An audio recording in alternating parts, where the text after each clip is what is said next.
February, the month of love. This month are going to be talking about valuing and investing in yourself, as well as confidence that you can actually do this.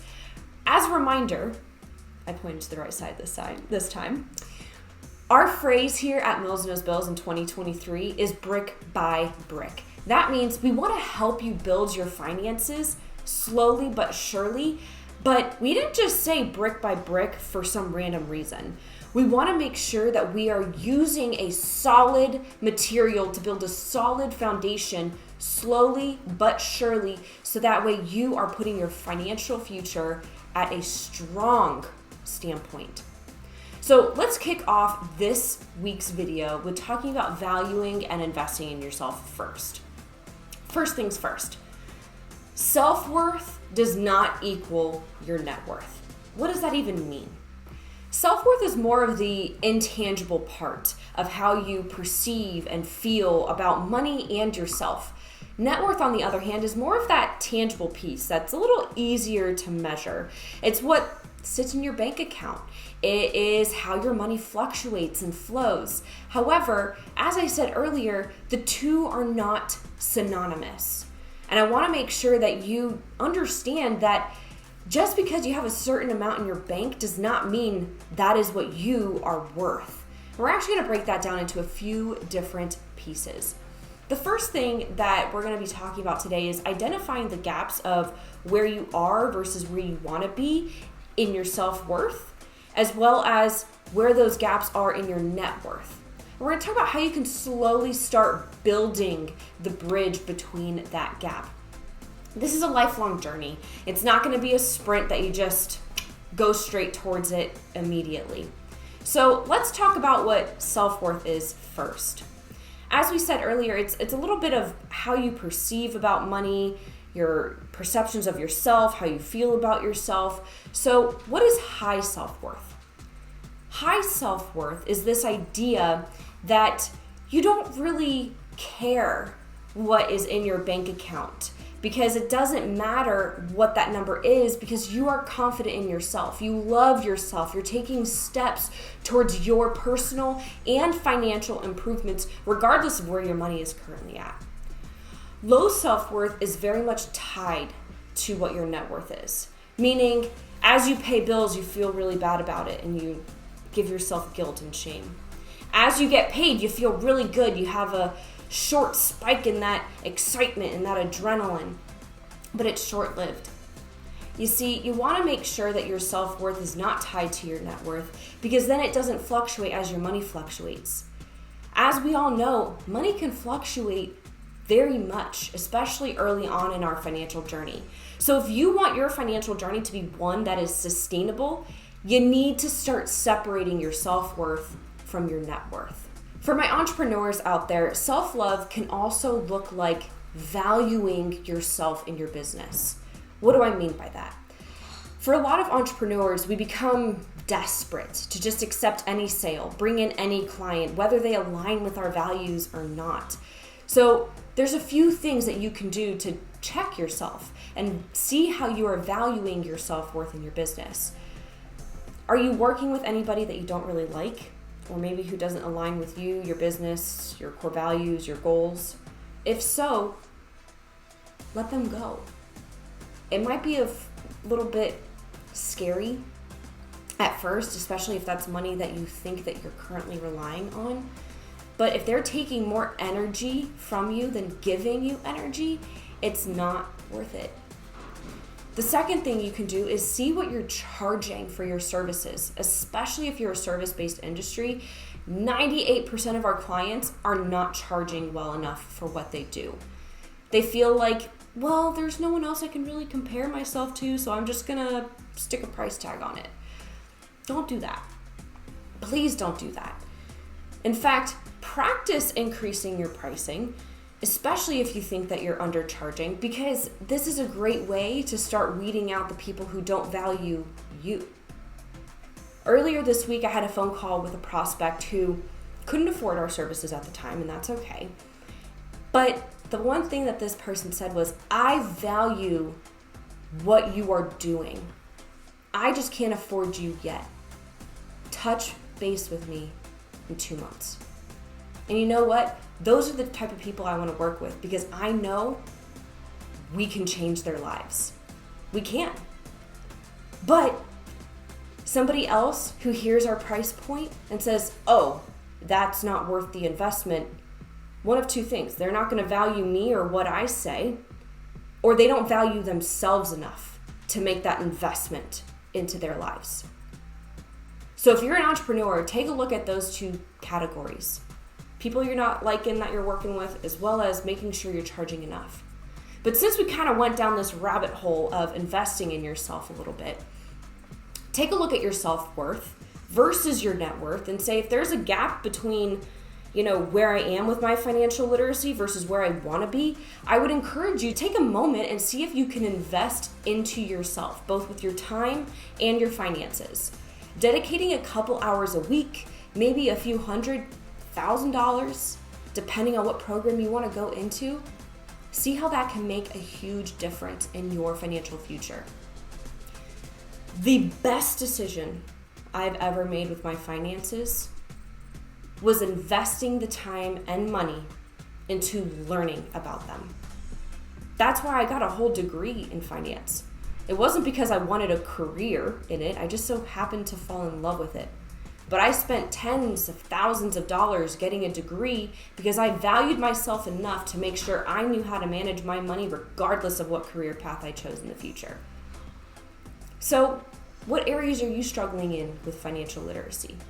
Is it not knowing where to start? Is it the content itself? Maybe the accountability?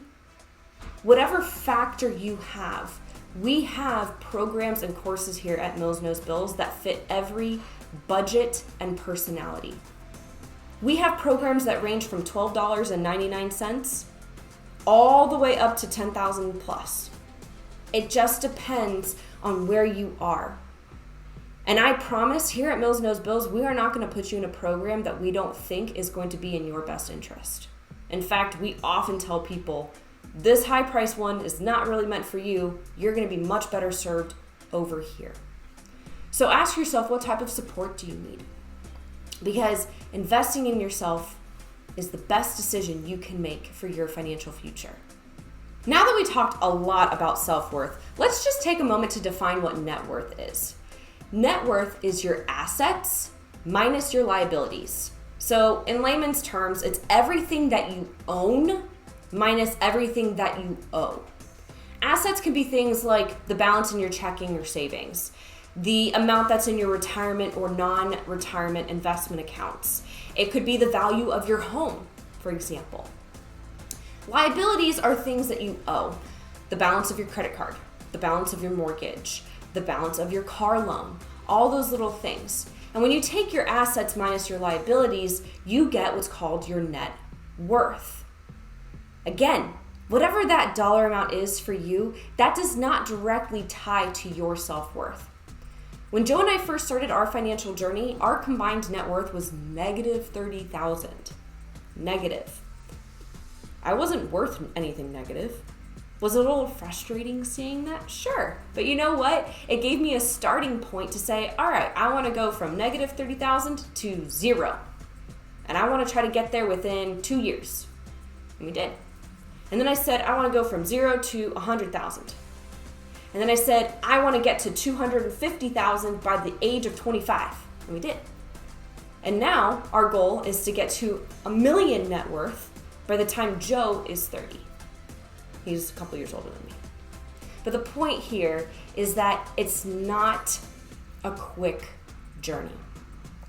And if I had said to myself, I have negative 30,000, I'm not worth anything, and I harbored that within me, I'm putting myself at a disservice for making any changes. Sometimes you have to put your big girl or big boy pants on and say, let's get to work. Let's get to work. And that's where the confidence comes in. So I want to talk now about the confidence that you can actually do this. It's not like this information just came to me naturally, or I was just some expert right out the bat, or we came into a ton of money. It's taken a lot of work. It's taken paying down debt. It's taken finding better jobs with better pay, working hard, getting new certifications so we can get promoted, starting a business, having a side hustle. It's not easy. But the fact that it's not easy makes it more valuable in the long run. So I want to start with this. Control what you can, okay? You might not be able to control your fixed salary right now, but you can control whether or not you start a side hustle. You can control where you spend that fixed income each month. You can control and manage what you have. For my entrepreneurs out there, you might not be able to control how many clients you bring in, but you can control how many events you go to, how many conversations you have. Give yourself better odds. You can start your confidence journey with creating a plan or a budget. You can see where you're at, maybe create another one with where you want to go, and start with the baby steps.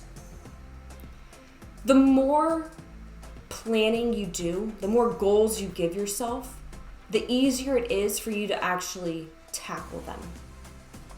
Sometimes the best place to start is to plan to have a plan. Maybe you're not at the place right now where you're like, I can do a full-blown budget right now. That's okay. Plan out. By the time it's the end of the month, I want to have a budget. I'm going to get there by scheduling a free phone call with somebody at Mills Knows Bills, by watching all of our YouTube videos, by attending the webinars we do. Give yourself bite-sized pieces. If you don't have a lot of people you can talk about money with in your life, maybe you don't have that natural support group, schedule a free call with us at Mills Knows Bills. Email us at info@millsknowsbills. We love what we do. We geek out, okay? But just because we're step 5 in our financial journey and you're at step 1 doesn't mean we don't relate to you. We've all lived it. Every single one of us have lived it. So you know what? Create that plan. Give yourself short-term goals. Start with baby steps. Hashtag brick by brick, baby. Okay? Baby steps. And be flexible. Understand that if you want to set aside $500 a month in savings, maybe you got to start with $5 a month at first. And then go to 10, 50. That's okay. Starting off imperfectly is better than not starting at all. And lastly, I don't want you to measure the outcome. I want you to measure the effort. Doing this will not only boost your confidence that you can do this, it's going to start helping you shift your mindset that your self-worth does not equal your net worth. So measure the effort that you take, and the outcome will come as a result. I appreciate you watching this video. If you have any questions, we are always open books here at Mills Knows Bills. DM us on Instagram, email us at info@millsknowsbills.com, stalk our website, whatever it is that you need, we're here for you. We love and support you. Until next time.